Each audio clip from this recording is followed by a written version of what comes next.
voice and sing, dealer of the heaven ring, rang with the harmonies of liberty.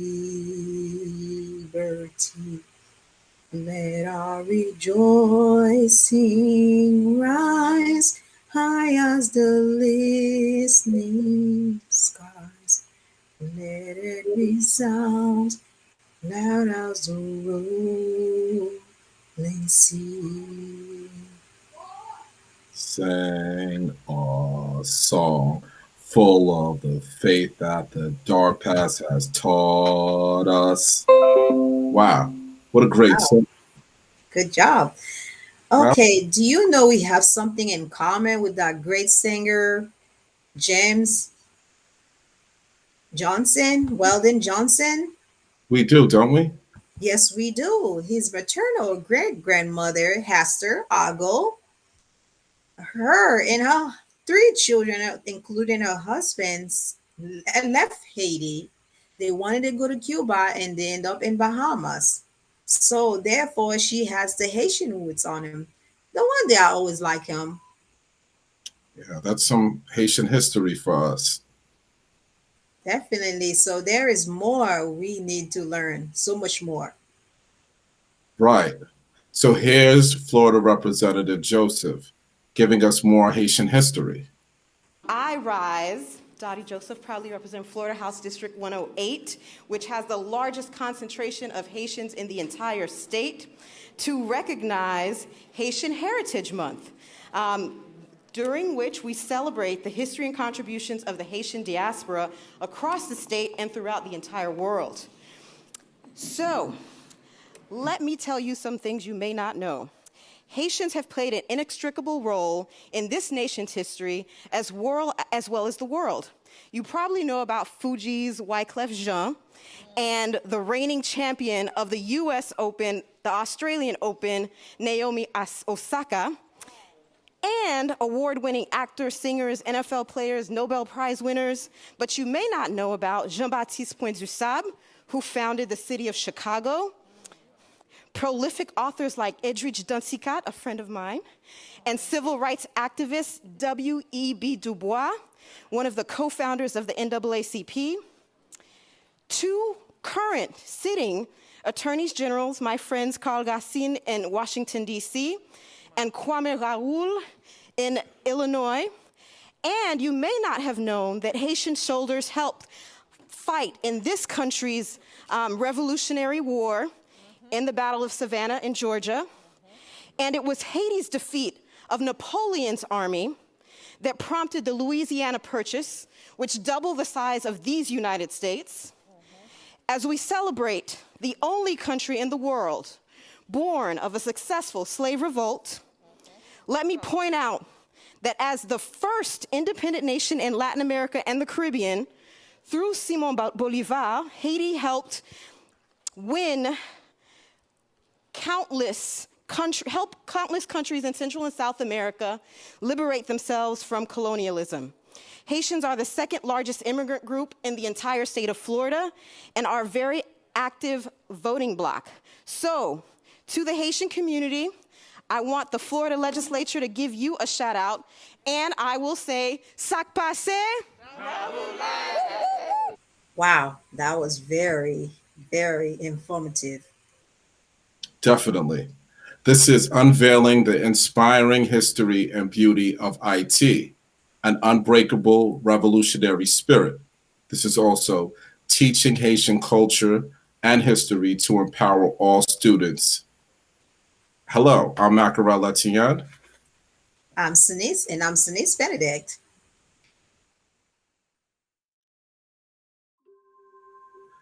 Perception is everything, and the past impacts the present. Haiti is considered to be, if not is, the poorest country in the Western Hemisphere and among the rest of the world. But why is it that the first Black republic to have decolonized from European control continue to face such social, economic, and political instability? The United States refused to acknowledge Haiti as an independent nation until 1862. which is the same year as the Emancipation Proclamation, while the young Black abolitionist nation was still paying France an independent debt. Teaching Haitian history and its revolution that sent shockwaves around the world perhaps suggests that the land of the free come to terms with its conflicted past. Rather than heal itself from those racist roots, Haitian history and the beauty of its land is kept veiled to fit that imperialistic narrative. For the longest time, media has put Haiti in a negative light, as if the root word of Haiti is hate. One who lacks knowledge can easily be led to believe that the first Black Republic, the people of the first Black Republic, are ignorant, incompetent, and should never have won their independence. However, it's foolish to think that such an extraordinary country that fought and won its independence against all odds with the great leaders such as Toussaint Louverture, Jean-Jacques Dessalines, Henri Christophe, and Alexander Pétion should ever be thought as helpless when history has shown time and time again that it is perhaps the most helpful to the free world. Don't believe what you see what you believe. Do the history to solve the mystery and teach the youth nothing but truth.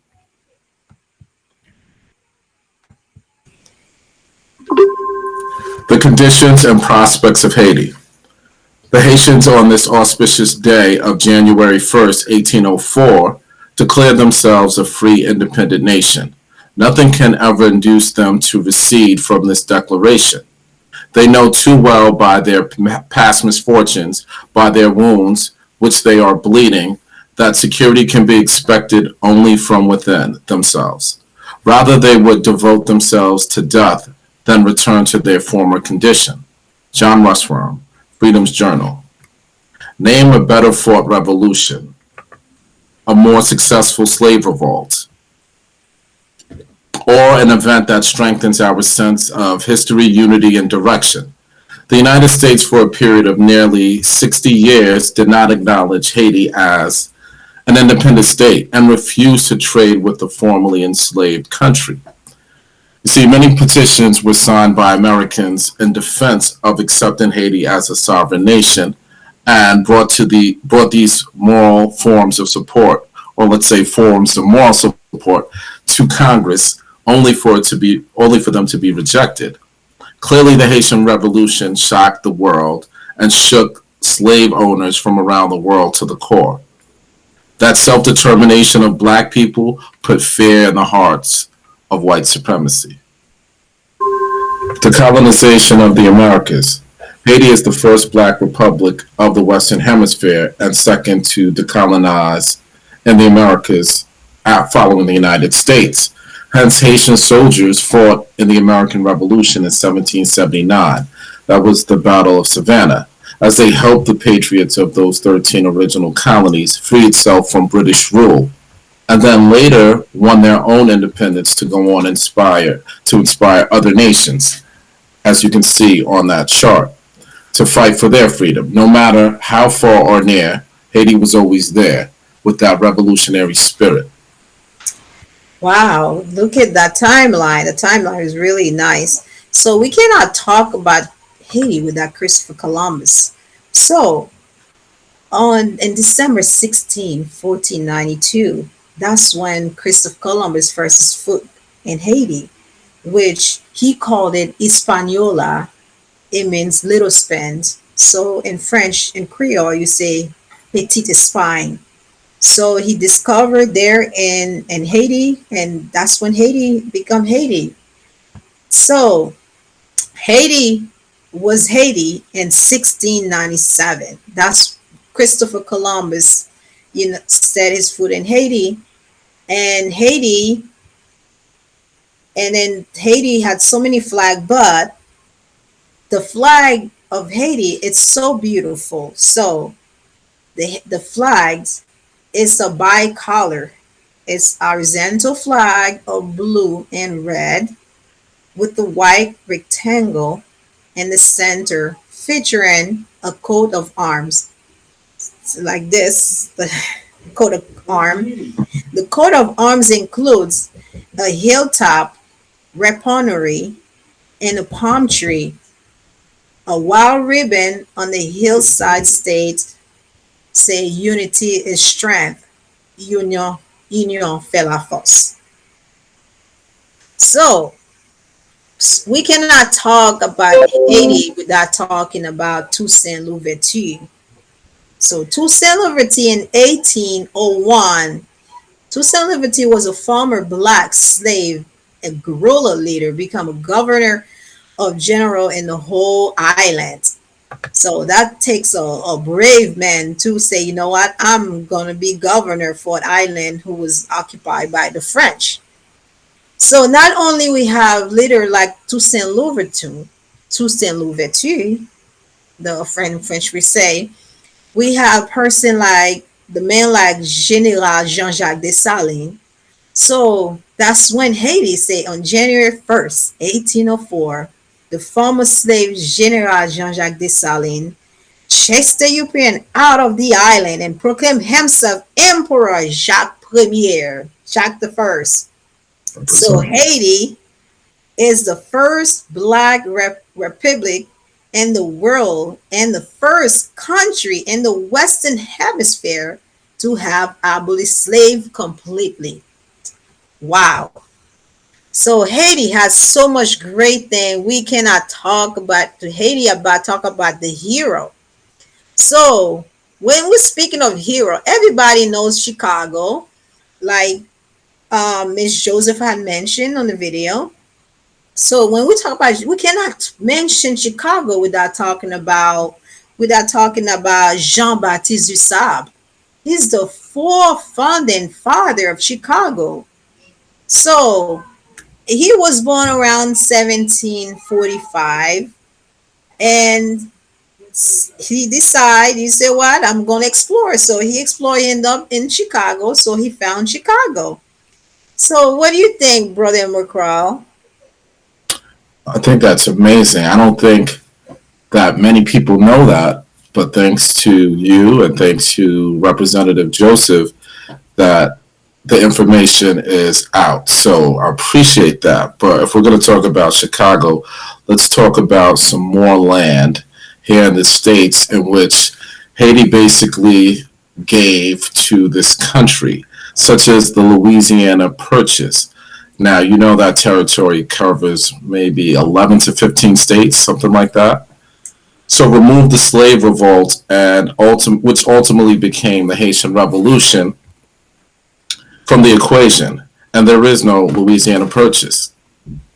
A 12-year war fought in which enslaved Africans defeated three of the most powerful armies in the world. We're talking about the French, the Spanish, and the British. And by default, the United States buys this massive plot of land from France that doubled its size for just $15 million. But the first Black Republic defeated a couple of those U.S. allies, had nothing to do with this great deal, well, the greatest real estate deal ever made on American soil. I think it's absurd. But however, Thomas Jefferson did own slaves himself while he was in office as President of the United States, and he was also pro-French. There's no mystery there for them to deny Haiti's legitimacy, being an independent nation. This is what teaching our students is about, not accurately, not adequately. So we really have to, make sure that the students are getting the most out of their education. And thank God I'm in a position where I can do that. What do you think, Sister? That's right. I mean, 12 years fought. Wow. That's a long time. Wow. That's a long time. That's right. Absolutely. Gabriel Prosser. Gabriel Prosser was a blacksmith born into slavery, and he conducted a massive slave revolt in 1800 Virginia. The Haitian Revolution gave enslaved persons in the U.S. and around the world reasons to believe that their independence was worth fighting for. So many people do not know about Gabriel Prosser. In fact, I didn't learn about him until I got to being a teacher myself. Wow. I mean, I just learned about them doing working that Right, with you. right. And he read about the Haitian Revolution. So Gabriel Prosser was well aware that the French Revolution had helped trigger the Great Slave Revolt in Haiti in 1791. Perhaps the charismatic and talented Gabriel could have become a successful black political leader like Toussaint Louverture. That's awesome. You notice that we cannot talk about naming Toussaint Louverture? Oh yeah, he's the father of Haiti. Yes, He's the father definitely. of Haiti. Okay. The Haitian migration to New Orleans, as many of the enslaved Africans left Saint Domingue, which is now Haiti, during and after the Haitian Revolution. So, New Orleans, which is famous for Mardi Gras, we have to understand that it was the enslaved Africans that left Saint Domingue that created that culture, that vibrant city. If you look at the images on this particular slide, on the left, you have a historical marker. That's Woodland Plantation. This is the German coast area or region of Louisiana, which is basically near New Orleans. So what I want to talk about now is the German coast uprising of 1811. And this was conducted by Charles Deslandes. So this is Deslandes' Rebellion, Freedom or Death. On January 8, 1811, Charles Deslandes led hundreds of armed enslaved African Americans along the banks of the Mississippi in a march towards New Orleans. Among his comrades were Haitian men and women who had lived through a successful slave rebellion. News traveled quickly across the African diaspora, inspiring enslaved people across the Americas to take up arms and, against crushing odds, march towards freedom or death. How inspiring is Wow, that? I inspired. And Mr. Brother Mackeral, when you speaking of Saint Domingue, a lot of people, when you refer Saint Domingue, at that time, Saint Domingue was actually Haiti.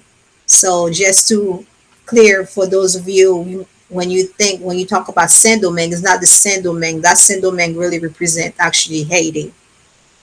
That is correct. That is true. More on to New Orleans. This is the Battle of New Orleans.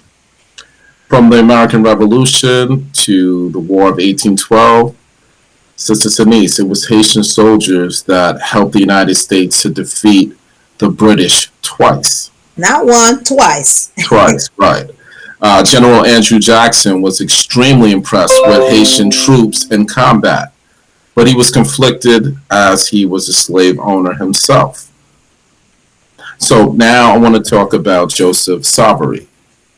And it was 256 men recruited from Haitian refugees by Joseph Savary himself, a colored refugee who had served as lieutenant colonel in the French army. So this is someone else who I did not learn about until I became a teacher. So why is there so much of Haitian history hidden? Don't know. Well, I do know why it is hitting. So, I mean, when you know better, you do better, right? Absolutely. Absolutely. But there's also Simon Bolivar and Alexander Pétion, who was the president of Haiti in the south, while Henri Christophe led the northern territory, supplied Simon Bolivar with ammunition, troops, money, and food to strengthen his mission.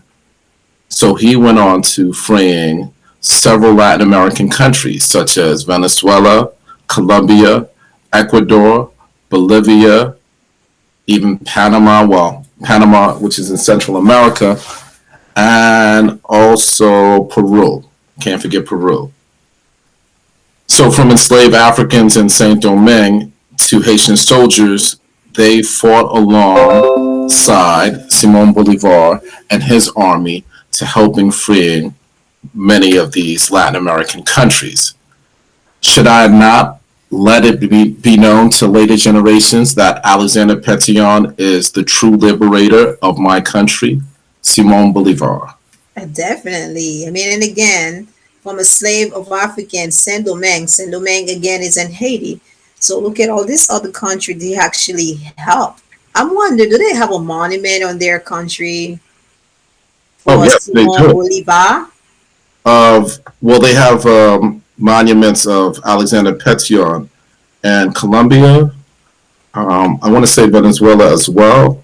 So these Latin countries, they honor Haiti and they know the history. But unfortunately, many of us here in the States do not. That's why you're here, Brother Mackeral, to educate our young people, and then the world needs educator like us to let the Most children know what's the truth is. definitely. Unbreakable revolutionary spirit. Nat Turner's 1831 revolt in Virginia has been thought by some scholars to have had Haitian fingerprints on it.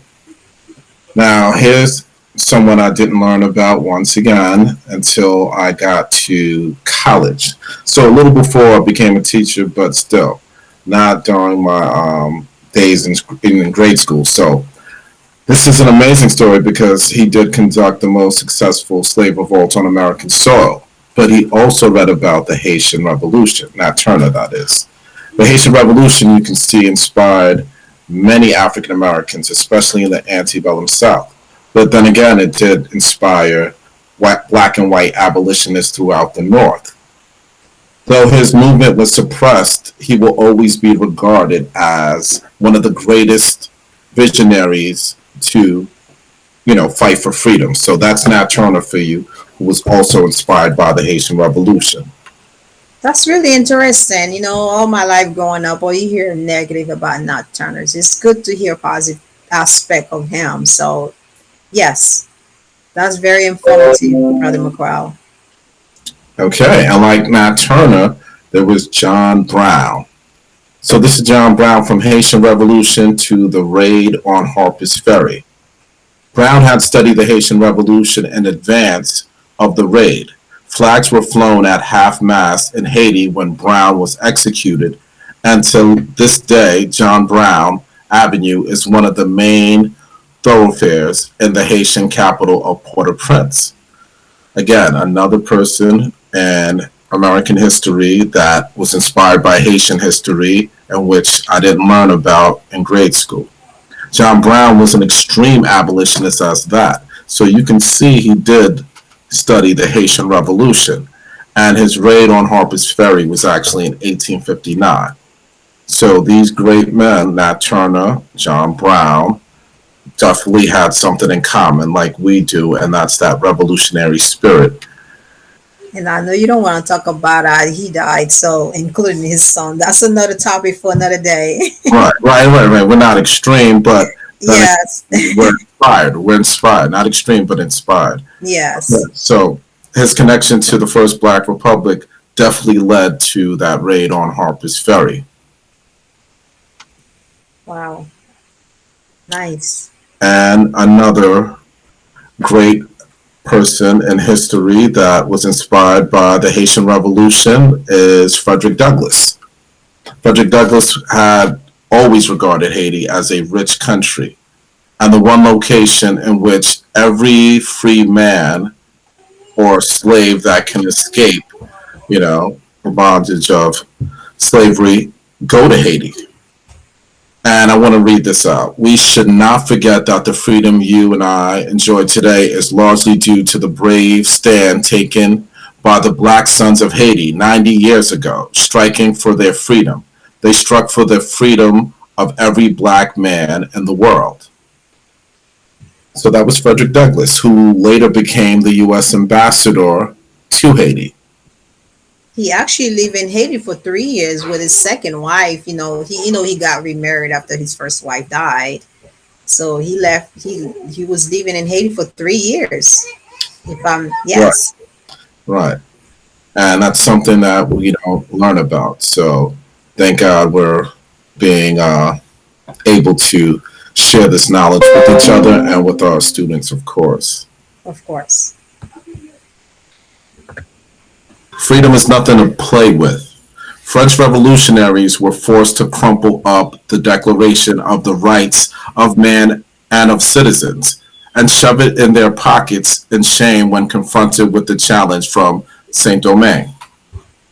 See, the French Revolution did spark the Haitian Revolution, yet it was the enslaved Africans, as unimaginably oppressed as they were in Saint-Domingue, that forced the French Republic to outlaw slavery in its colonies. And that was 1793, 1794. So we can't talk about the revolution, I'm sorry, Sister Sonise, without talking about women at the forefront. Of course, women of the front force. Like women, we have women like Suzanne Belair. This woman, she was a war hero in the Haitian Revolutionary. So I should say lieutenant. So with her and Lieutenant Toussaint Louverture, Belair is considered as one of the heroes of Haiti revolutions. So because of her, for forced to work on with and during the revolution, so they put her in the 10 good. 10 good was the American dollar. So she's on the cover of 10 good. Every time if you ever visit in Haiti, you see a 10 good, which is a dollar. That's of Suzanne Belair. That's a big deal. So if we're gonna talk about the woman hero, Brother Mackeral, we have to talk about the beauty aspect of Haiti. Haiti, chérie, puis belle en pile. Haiti is the darling, most beautiful country ever. We all know it. It may not be as pure beautiful as it is today, because our great wealth has been taken away.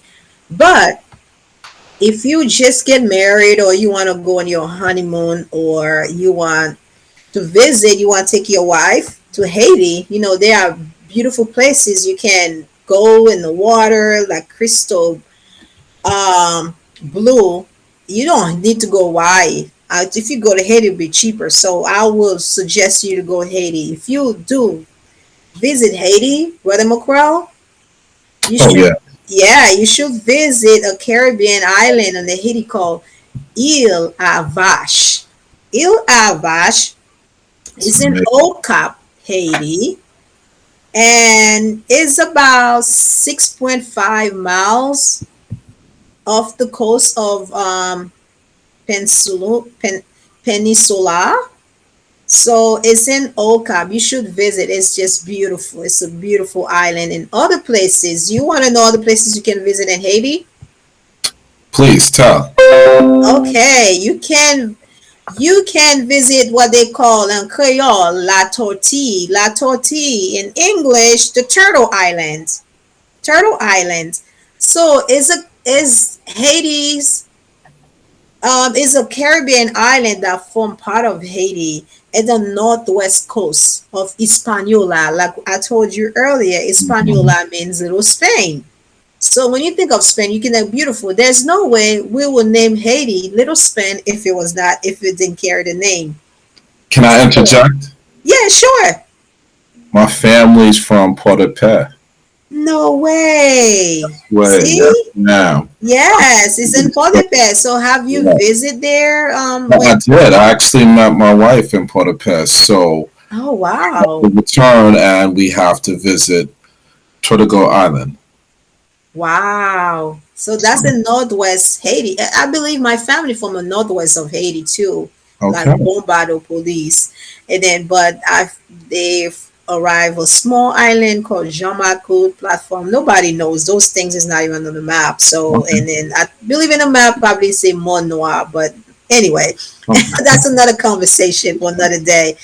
And then another part of Haiti that this it's called Labadie. Labadie, let me tell you about Labadie, Brother Mackeral. A Haitian cannot visit Labadie. They only allow American citizen and other citizen to visit Labadie. Labadie is a private destination for the Royal Caribbean guests. Hmm. Labadie is located in the northern coast of Haiti. So it's close to Cap Haitien. If you ever visit Labadie, Cap Haitien, we're going to talk about Cap Haitien later on, where we talk about the Citadelle. Okay. So some people say, can I visit Port-au-Prince if I visit Labadie? It's about 60 miles away from Port-au-Prince. So that's a nice distance, right? Right, right. But can I interject once more? Go ahead.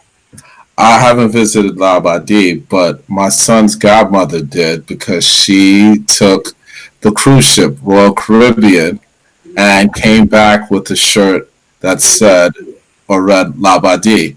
So that was interesting how you're presenting Labadee and Stop my for a son second. has a shirt from his godmother Wow. with Labadee on it. So more reasons to actually visit. Okay, we cannot talk about Haiti without talking Labadie. Labadie, since I am a US citizen, I can go and visit Labadie, but I have cousins in there. They cannot just get up and go Labadie because to visit Labadie, you have to consider a US citizen. So Labadie, Haiti is a private destination for the Royal Caribbean guests. Labadie, located in northern coast of Haiti, and it's close to Cap Haitien and Labadie. Let's say, okay, I want to visit Haiti, and I get off the Port-au-Prince here at the airport. Can I visit Labadie? Yeah, you're gonna have to travel about 60 miles to get from Labadie to Port-au-Prince.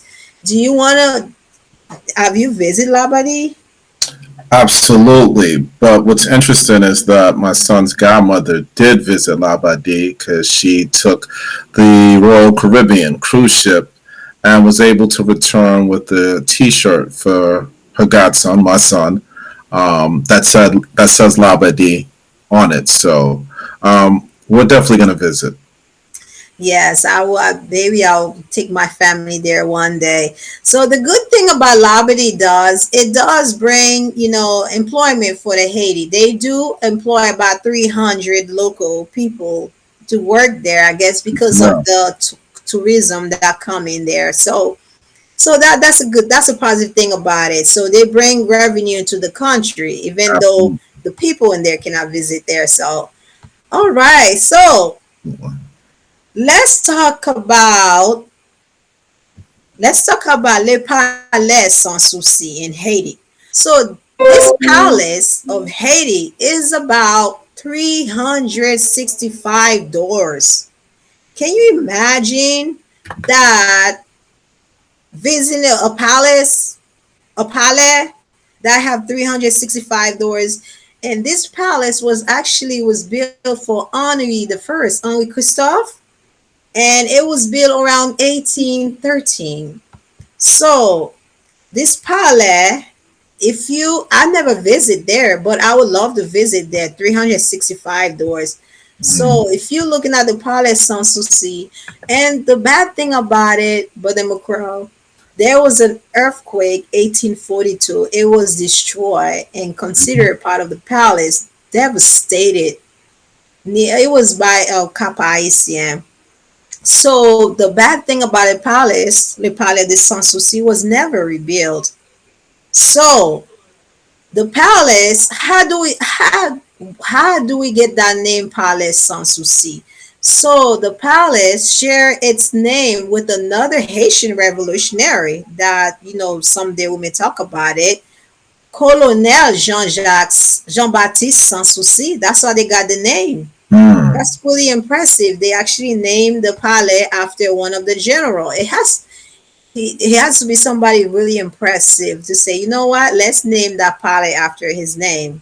Would you like that? Oh, yes. I think everyone, okay. Okay.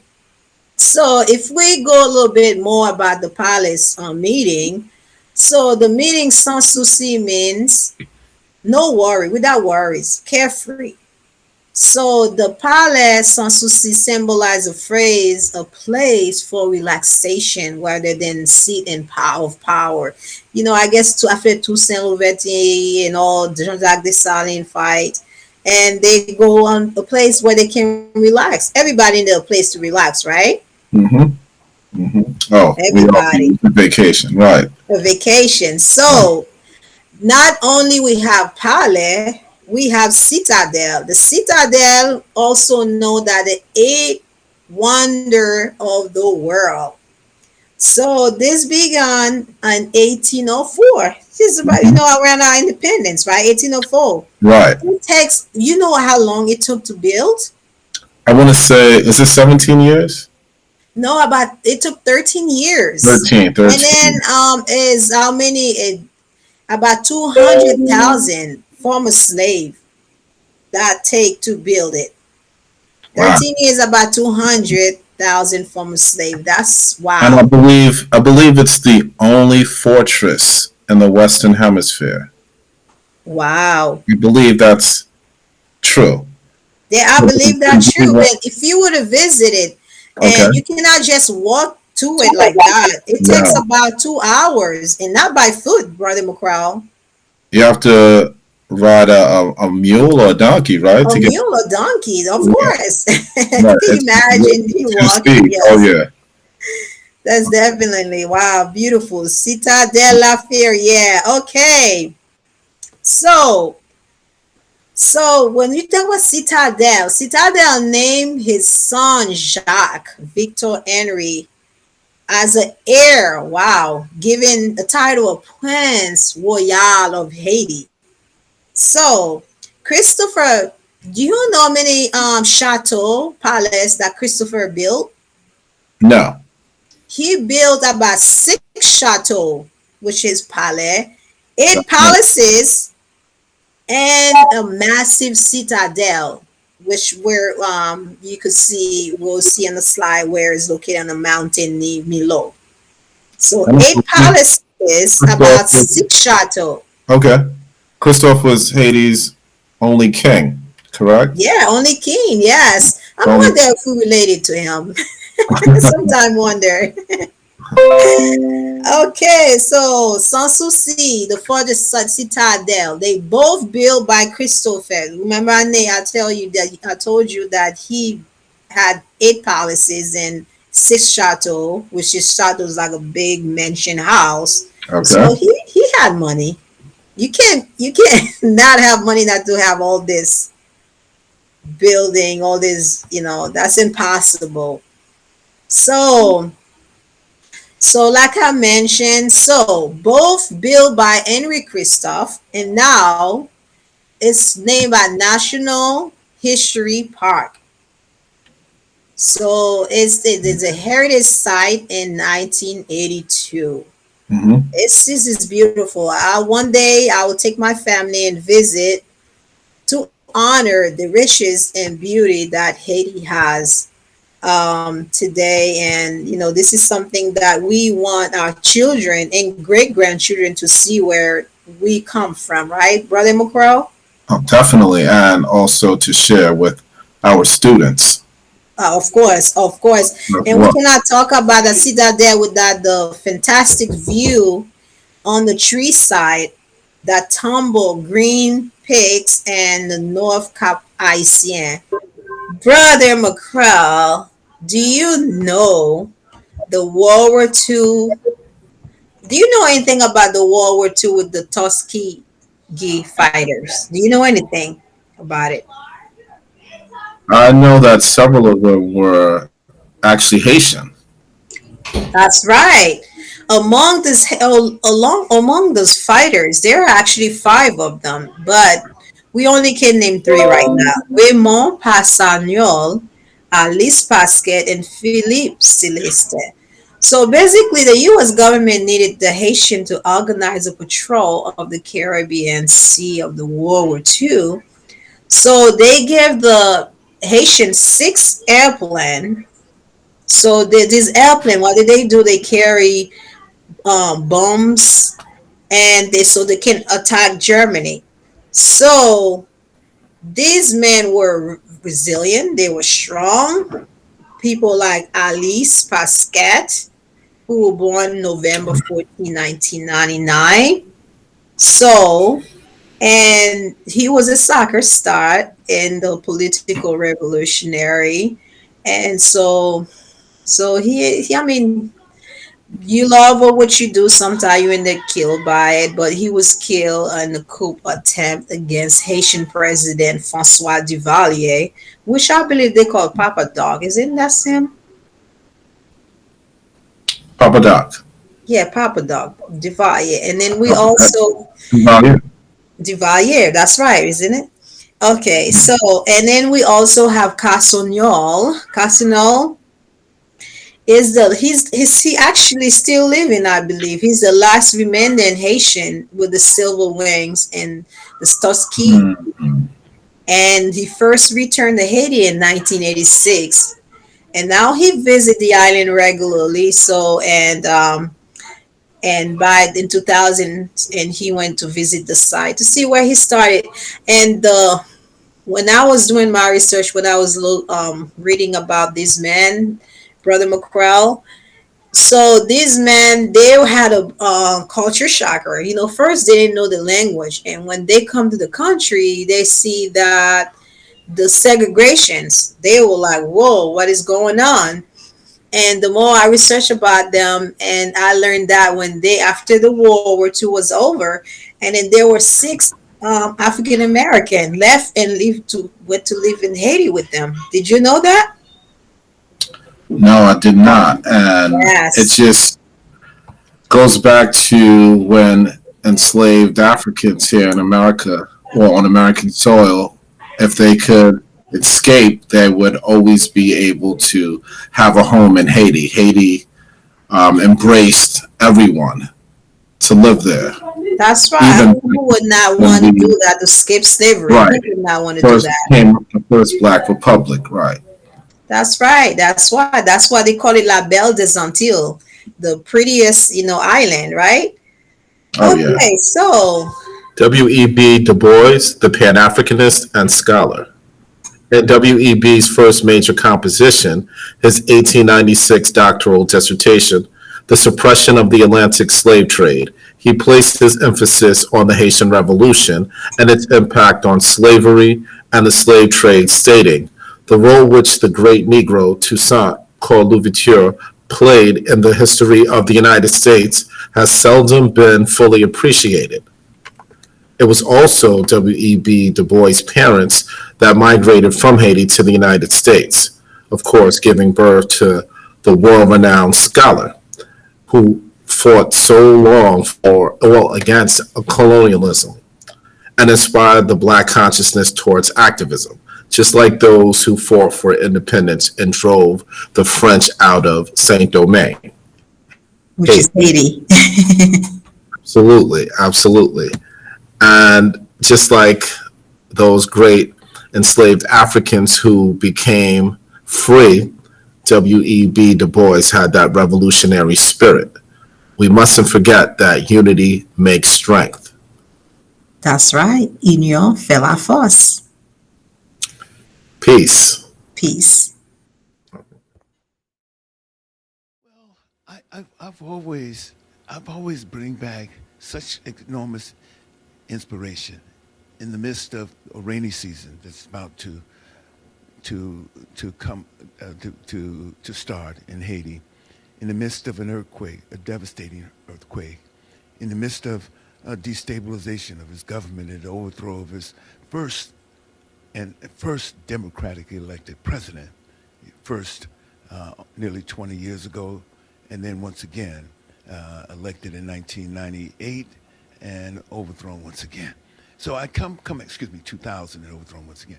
So I come back with the spirit of the Haitian people, this indomitable spirit, this is only this sense. Remember, Haiti was 25 years before Cairo when they overthrew a dictator and demanded a new accountability not only of governance but of themselves as well. And then when they elected, Jean Bertrand Aristide in 1989. This is 25 years before Cairo. It was 25 years or so many years, 2 decades before we saw the rise of participatory democracies in Latin America. So Haiti's always been at the epicenter of whatever changes there, whether it's the defining moment in 1804, where they became the first black nation in the hemisphere, the first victory against slavery, world victory against slavery, as they provided funds and resources for Simon Bolivar on his march to liberate Latin America, South America, as they provided inspiration for the Cuban Revolution of 1898, as they provided inspiration for revolutions all over the world. Haiti has always been at the epicenter.